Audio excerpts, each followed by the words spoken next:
Vamos então à nossa exposição do livro do Apocalipse, capítulo 16. Que capítulo maravilhoso! Nós estamos debruçando diante do texto.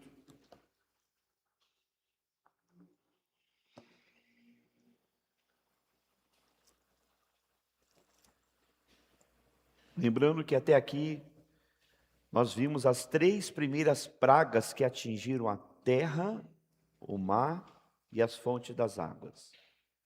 Deus revelou a sua justiça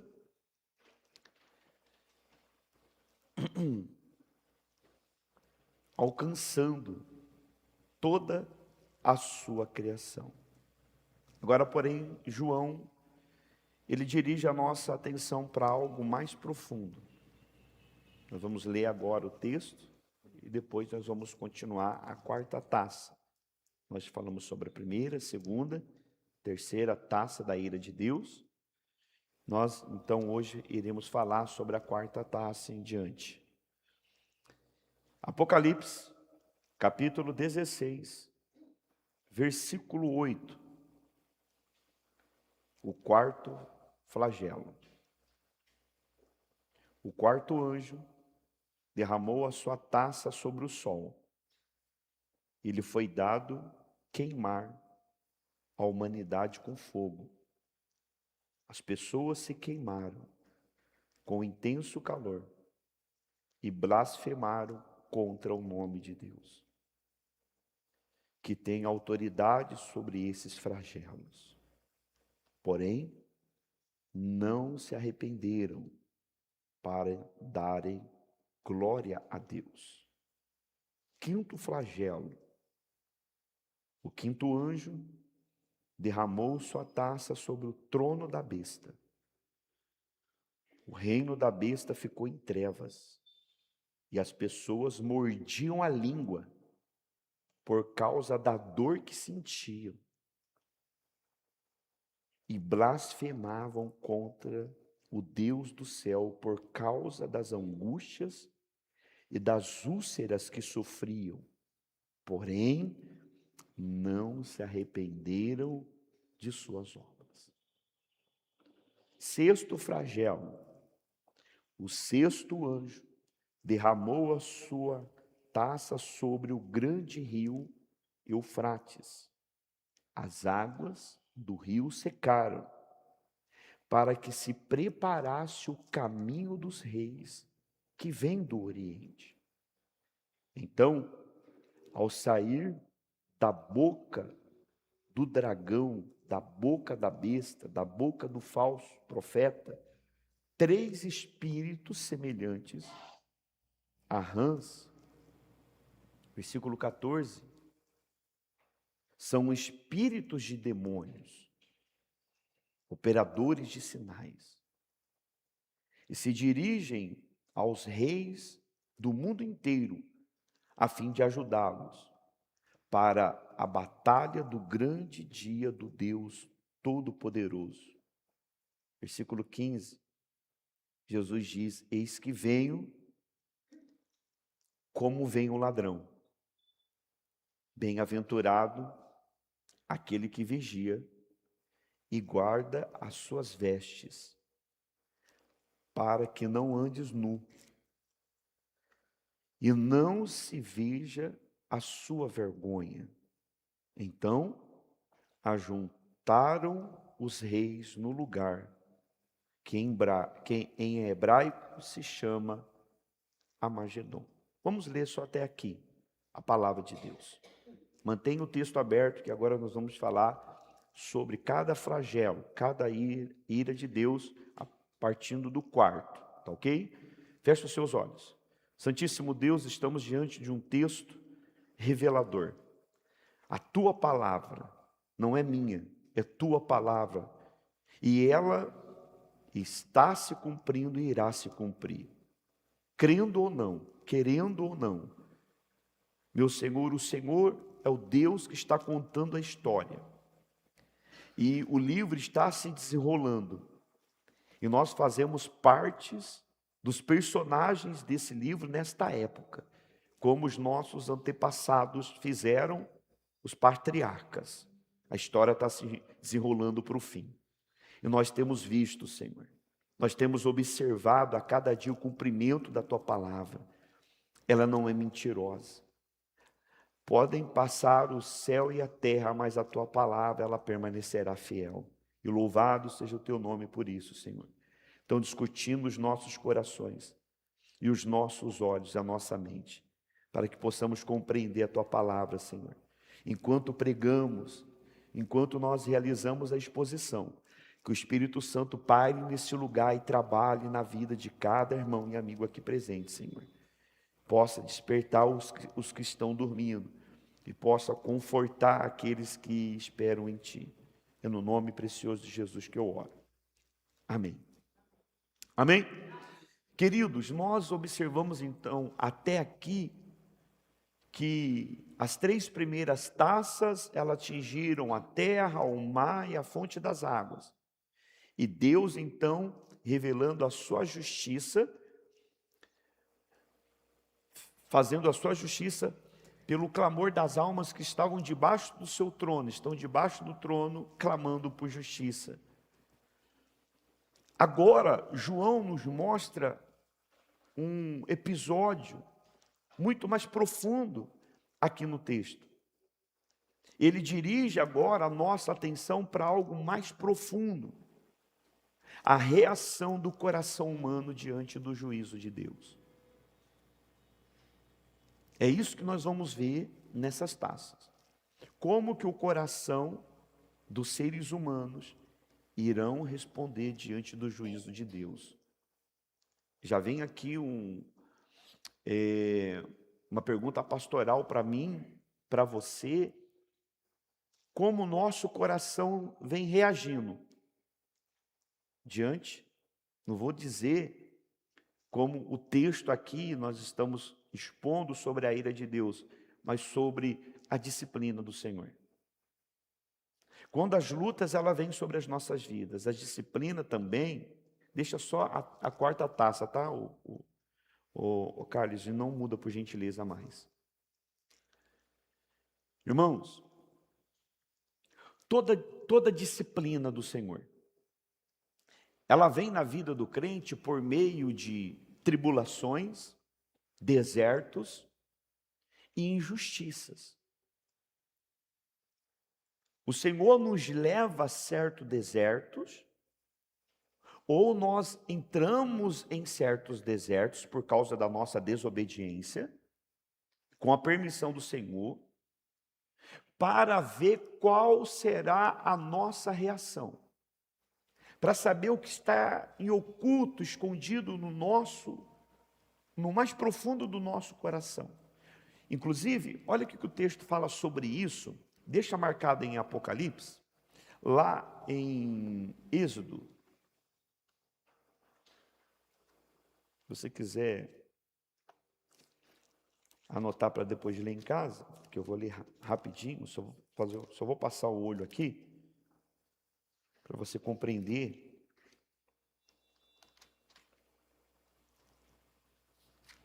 Êxodo, capítulo 1.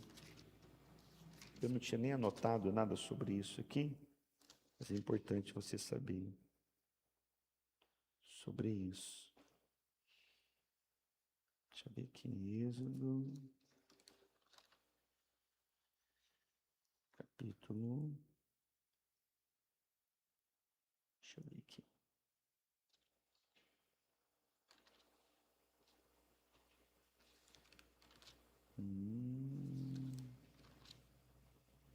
Deixa eu ver se aqui no capítulo 8.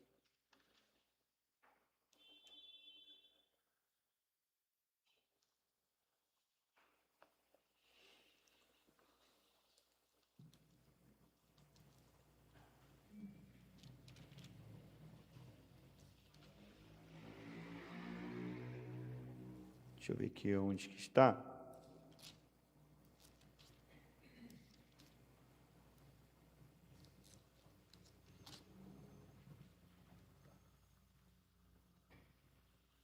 Deixa eu só pesquisar aqui, que é mais rápido.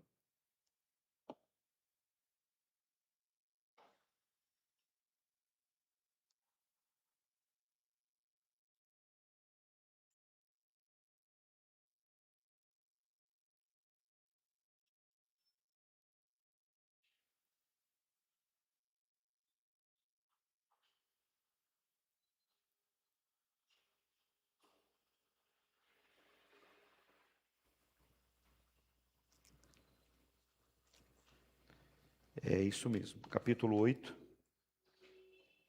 de Êxodo.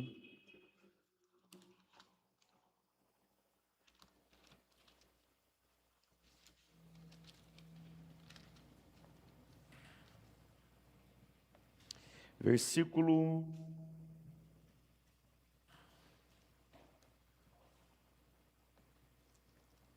Desculpa, Êxodo não, irmãos. É Deuteronômio 8. É depois de Êxodo.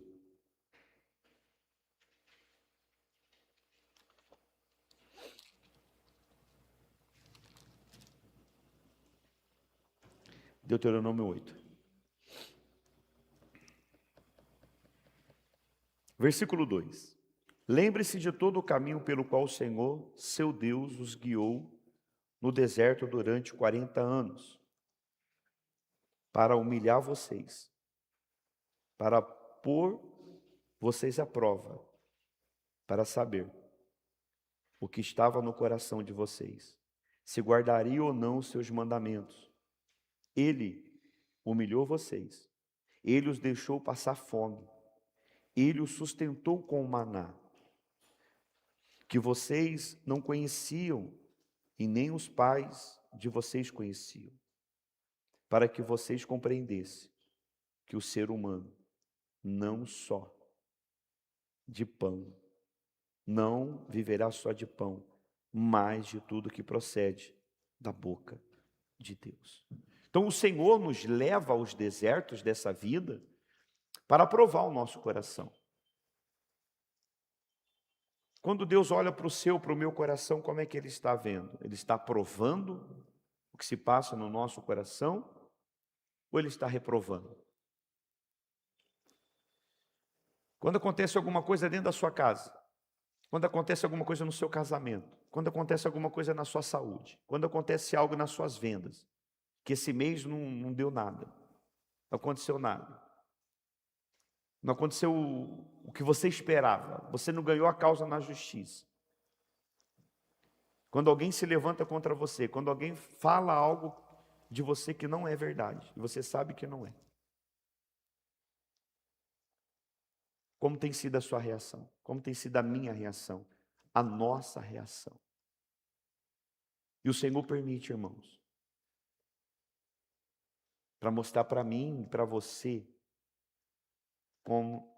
que condição está o nosso coração. Porque Ele já sabe. Nós não pegamos Deus de surpresa. Engana-se quem acha que está pegando Deus de surpresa, que está escondendo algo dele dentro do coração. Porque, como disse o salmista Davi, Ele sonda e esquadrinha todo o nosso coração, a nossa mente e o nosso coração.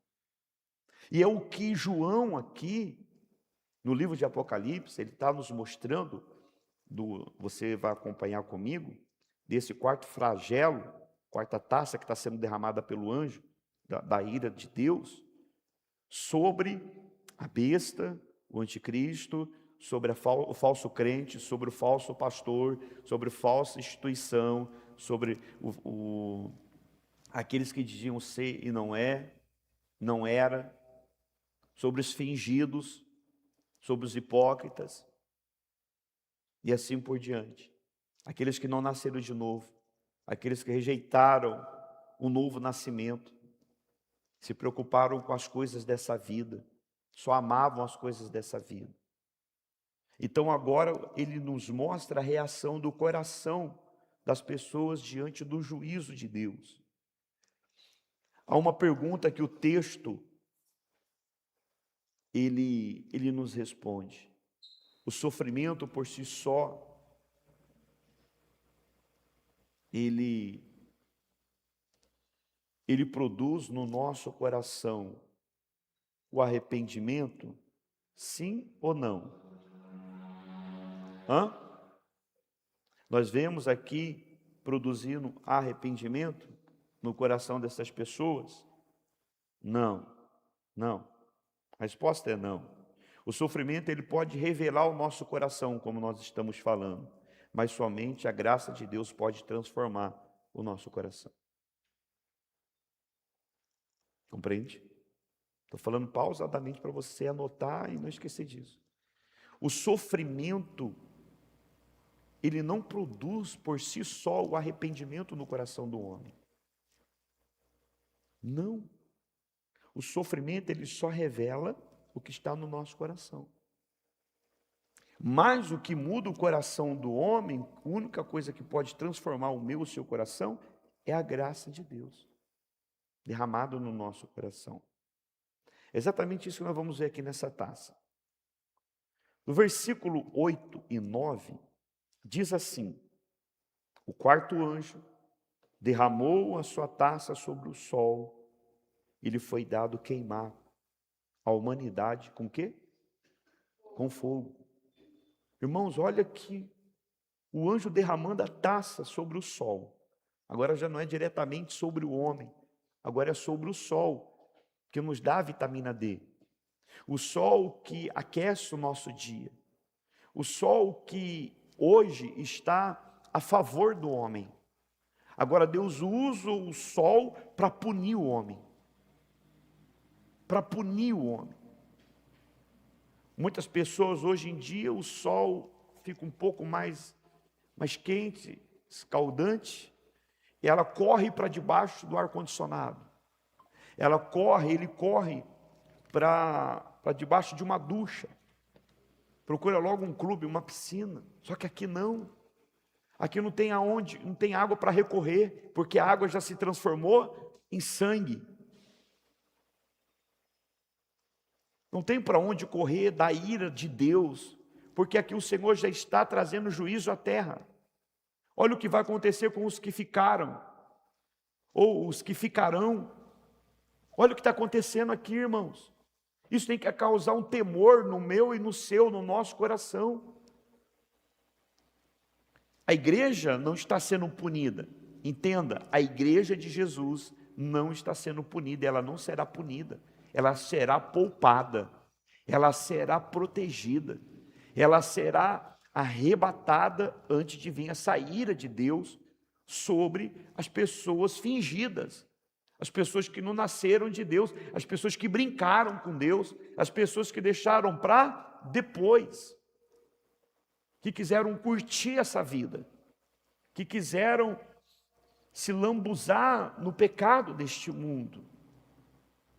Até esse momento aqui, então, Deus havia usado os elementos da criação para sustentar a vida. Agora, o próprio sol torna-se um instrumento de juízo de Deus na vida do povo. O mesmo astro criado para aquecer a terra, agora serve para consumir o homem com intenso calor.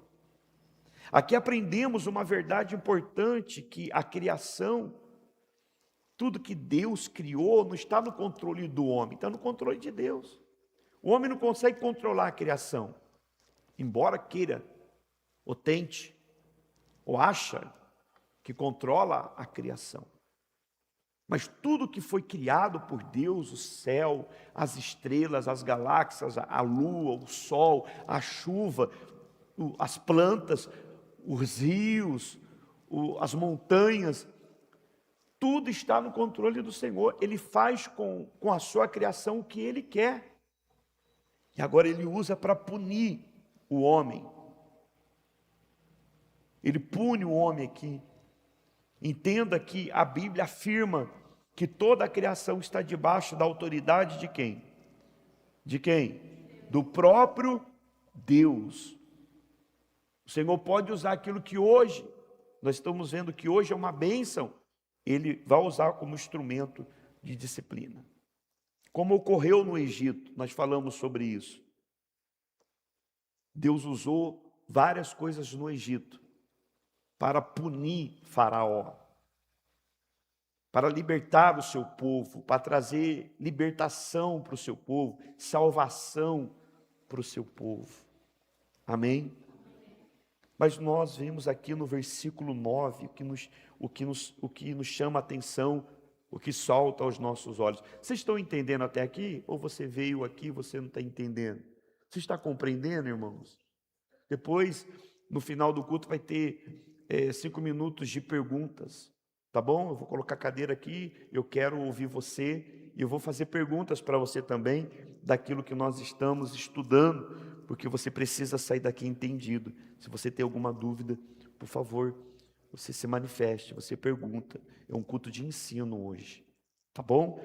Então, olha o que salta aos nossos olhos aqui, no versículo 9, diante do seu corpo queimando em fogo, diante desse flagelo. Versículo 9, o que está escrito aí? Vamos ler junto? As pessoas se queimaram com intenso calor e blasfemaram contra o nome de Deus, que tem autoridade sobre esses flagelos, porém não se arrependeram para darem glória a quem? Meu Deus do céu. Ao invés de se arrependerem, começaram a falar. Hoje a gente só tem visto uma preparação disso. Nós temos convivido com pessoas que, por meio do sofrimento, por meio das lutas que têm enfrentado, ao invés de darem glória a Deus, de se arrependerem e de darem glória a Deus, de buscarem ao Senhor e ver assim, poxa vida, Senhor, o que o Senhor está querendo mostrar para mim diante dessa situação? Senhor, eu preciso me arrepender do quê? Por que eu estou sofrendo por causa dessa situação? É porque o meu coração está nas coisas desse mundo, em algo que eu quero obter mais do que o Senhor, que eu quero ter mais do que o Senhor. O meu coração está adorando, está revenerando, o meu coração está exaltando alguém que está tomando o lugar do Senhor na minha vida. Senhor, o Senhor está querendo me despertar em quê? Eu estou insistindo em ir para a direita, o Senhor quer que eu vá para a esquerda. Senhor, me ajuda, derrama no meu coração graça, me dê graça, para que eu possa me arrepender desse meu pecado. Aonde eu estou pondo o meu coração, porque a minha reação, o meu sofrimento, as minhas dores, os meus sentimentos que eu estou tendo, é porque o meu coração está em alguma coisa, não está no Senhor. Então me conceda a graça desse arrependimento. Muda o meu coração, Senhor. Direciona a minha vida. Me dá a direção. Então nós temos que aprender, irmãos, com o sofrimento. Senão você vai ficar sofrendo até quando? Nós sofremos por conta do nosso coração. O povo de Israel, muitos deles, a maioria, morreram no deserto.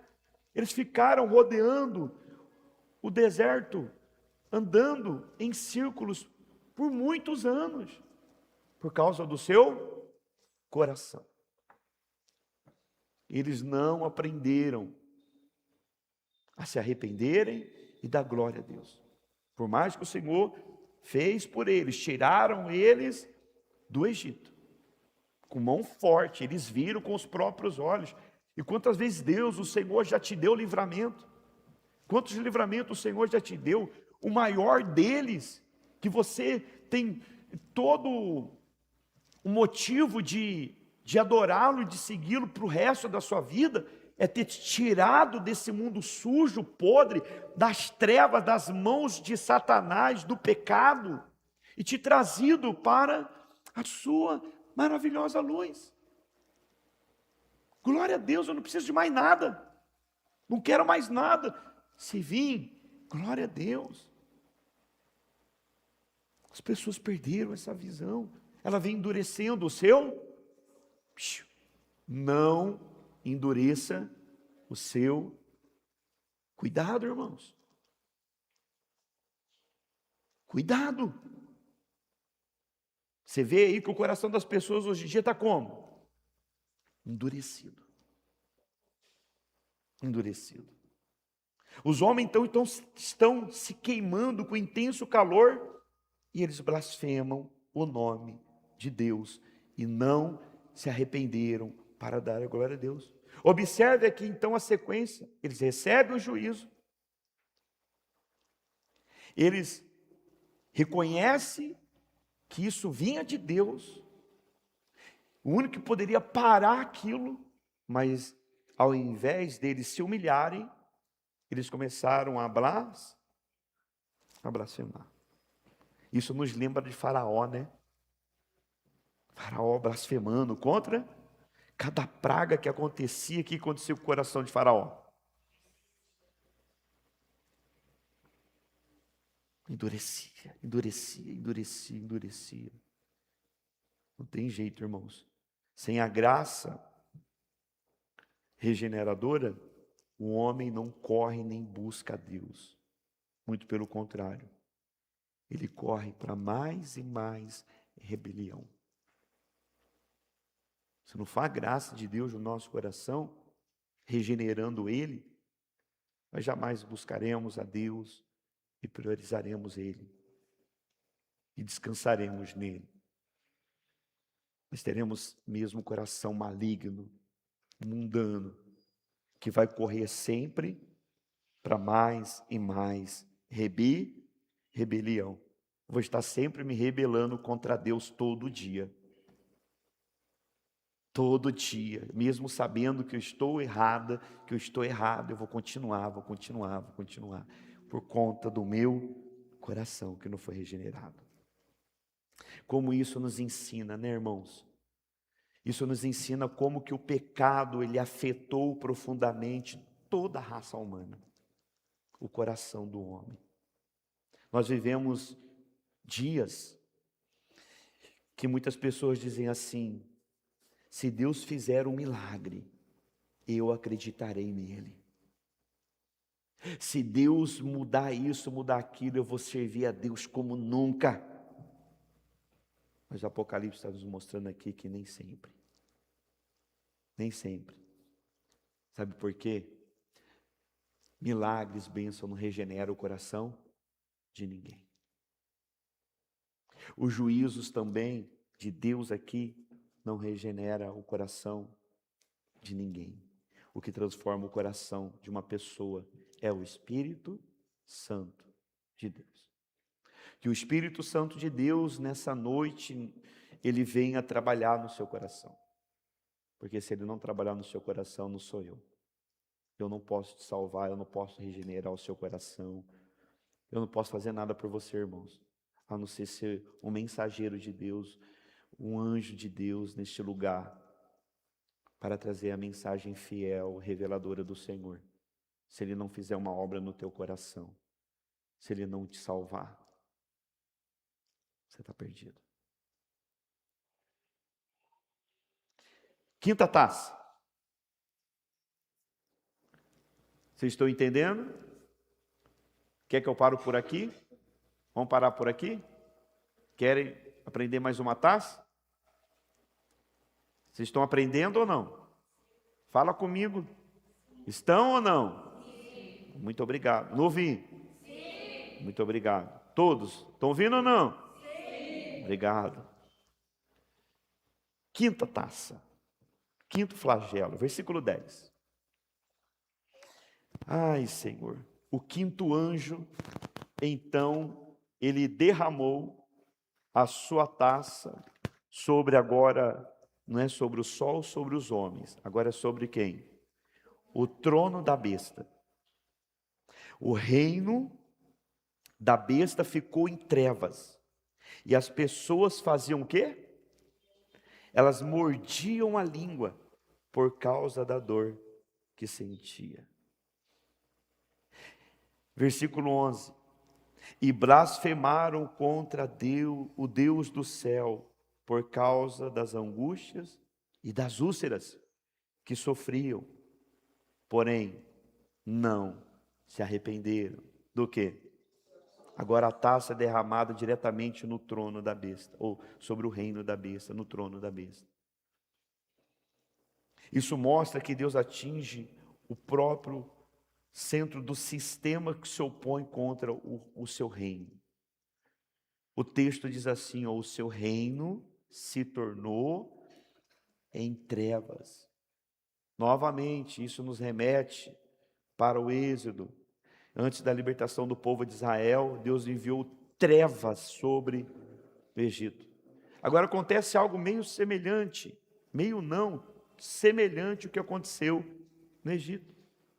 As trevas aqui então representam confusão, desespero, derrota e ausência de esperança na vida desse povo. O império da besta então agora começa a ruir, a cair, a ficar desesperado, porque aqui se inicia a derrota dela. Aquilo que parecia invencível mostra-se então tão frágil, tão fragilizado diante do Senhor que governa o céu, a terra e o mar. Um detalhe aqui impressionante, João escreve: eles mordiam a língua por causa da dor. Não sei se você chegou a ver uma pessoa a chegar a morder a língua, de não suportar tanta dor. Irmãos, quando a gente para imaginar essa cena é muito forte. Você consegue imaginar uma pessoa mordendo de tanta dor? Hoje em dia as pessoas mordem o dedo. Estou vendo a dona Aguinalda. Hoje em dia muita gente faz o quê? Hoje em dia as pessoas fazem assim, ó.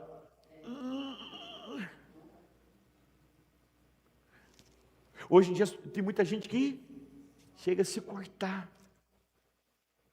Mas aqueles chegam a morder a própria língua. A própria língua. Uma dor intensa. Um sofrimento muito real aqui, irmãos. Mas novamente acontece algo surpreendente. Mesmo da taça que foi derramada, o quarto flagelo. Versículo 11. Eles sentiam, mordiam a língua por causa da dor e continuavam blasfemando contra o Deus do céu por causa das suas angústias. Não se arrependeram. Não é isso que acontece com muita gente?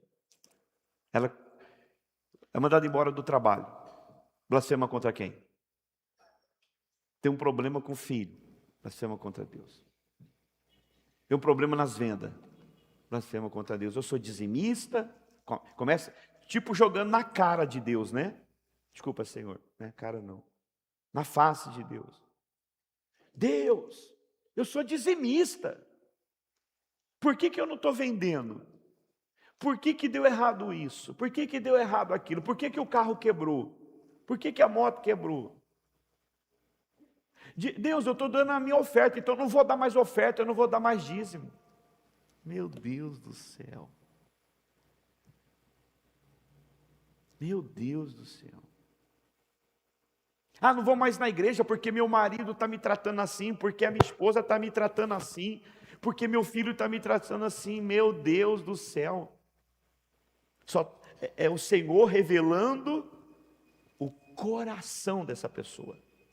É só a própria pessoa revelando o coração, o que está dentro dela, quem ela é diante de Deus, que nunca foi convertido, que não tem um coração regenerado, que não tem um coração transformado, porque se tivesse um coração transformado, um coração regenerado, pela graça de Deus, as lutas que enfrentam com o cônjuge, por conta de algum conflito, por conta do pecado, por conta do orgulho, por conta de alguma situação, ou com o filho, ou com o vizinho, seja lá o que for, Pessoa que tem um coração regenerado, que tem um coração transformado, isso vai levar a uma profunda reflexão da sua comunhão com Deus e de quem é o Deus que governa a sua própria vida.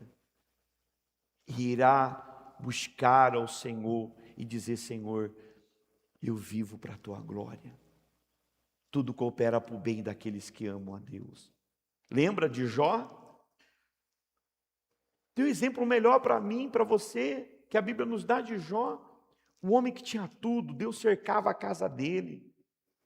Tudo ia de vento em popa, Deus protegia seus filhos, multiplicou o ventre da esposa dele, e ela teve 10 filhos.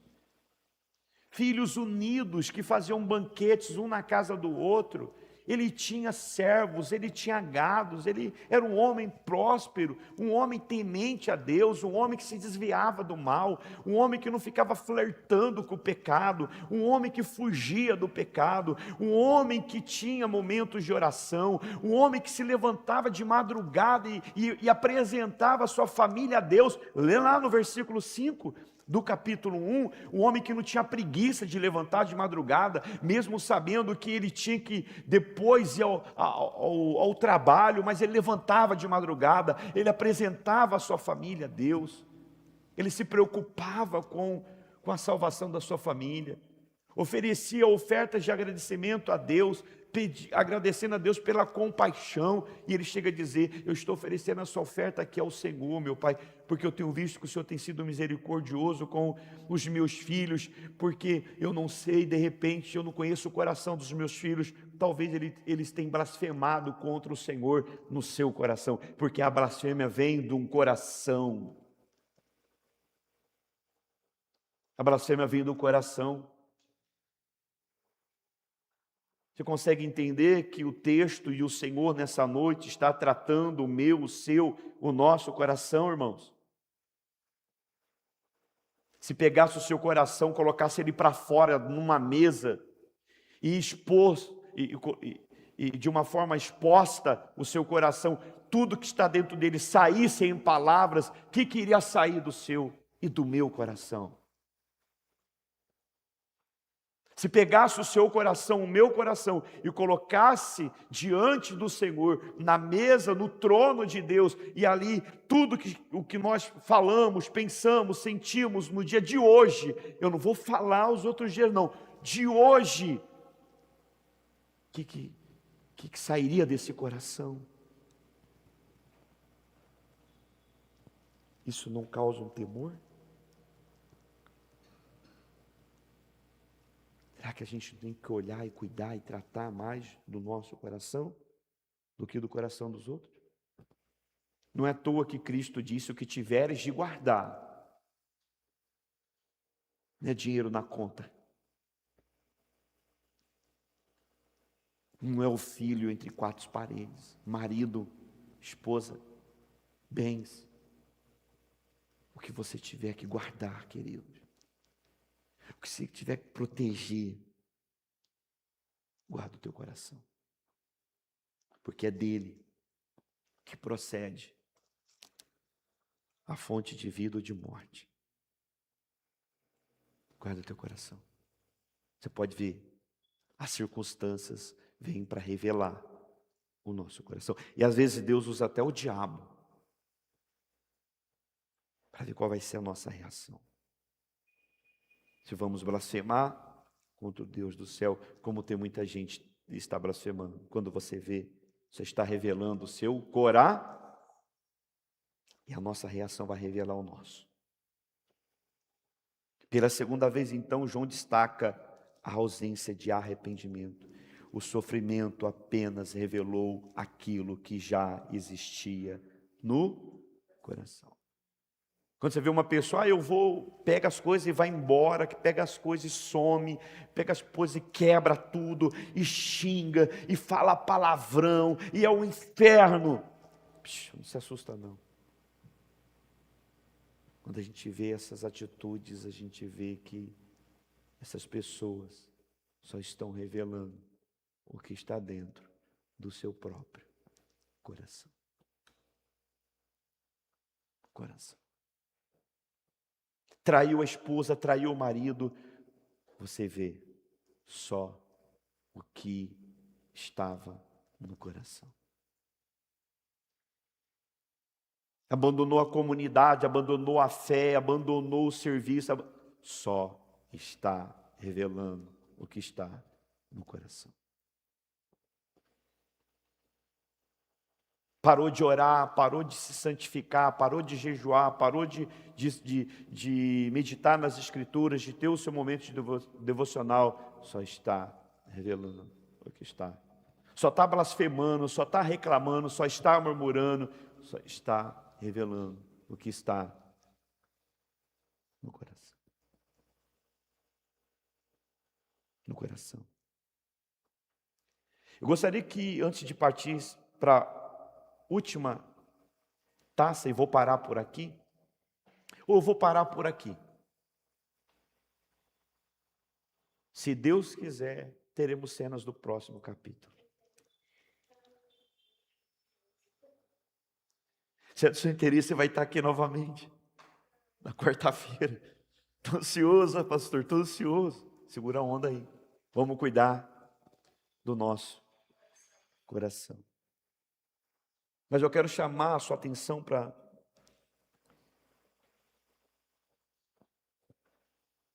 duas diferenças que há no remorso e arrependimento. Eu quero ensinar você hoje o que é remorso e o que é arrependimento. O remorso é aquele sofrimento momentâneo pelas consequências que está sofrendo ou irá sofrer pelo pecado cometido. Só isso. Chora, sofre e geme porque foi preso ou porque vai preso. Chora, geme, isso porque descobriu uma traição. Chora, geme por causa da consequência do pecado. Passou isso, daqui a pouco está brigando de novo, está mentindo de novo, está fazendo tudo errado de novo, está roubando de novo, está matando de novo, está traindo de novo. Não há frutos de arrependimento. Agora, o verdadeiro arrependimento, que não é remorso, a pessoa também sofre. Mas você sabe por que ela sofre? Você sabe por que eles sofrem? Sofre porque reconhece que pecou contra Deus.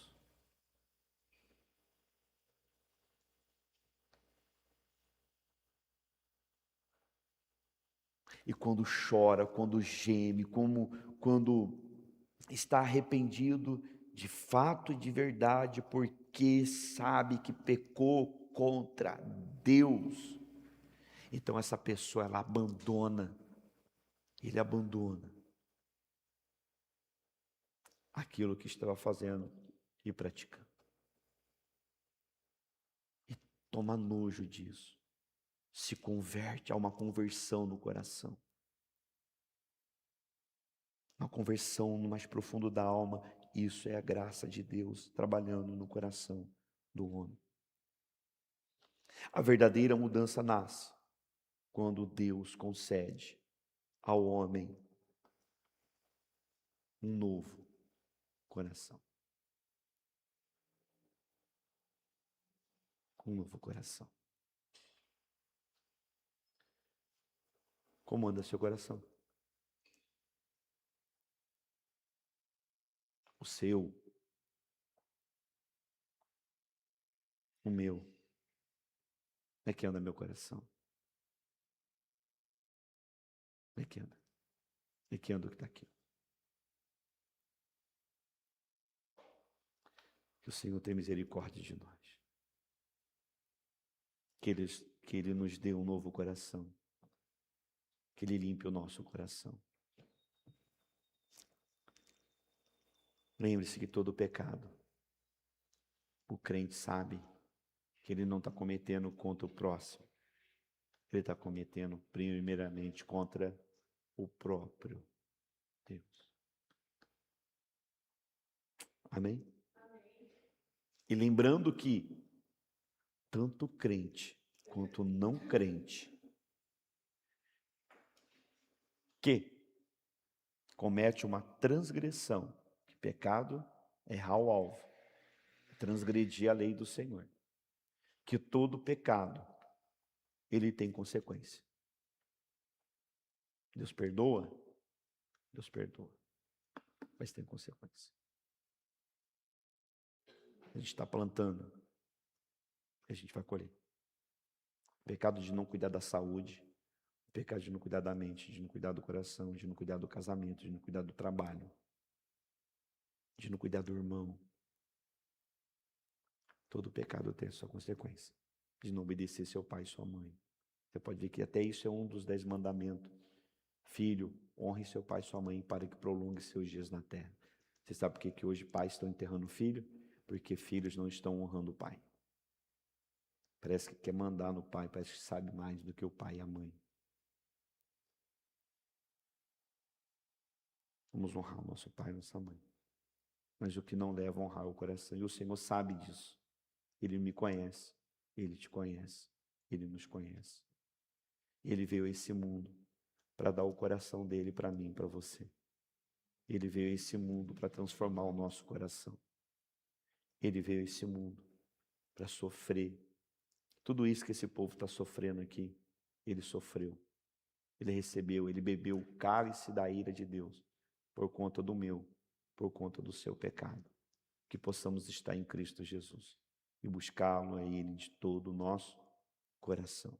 Amém. Fique em pé no seu lugar.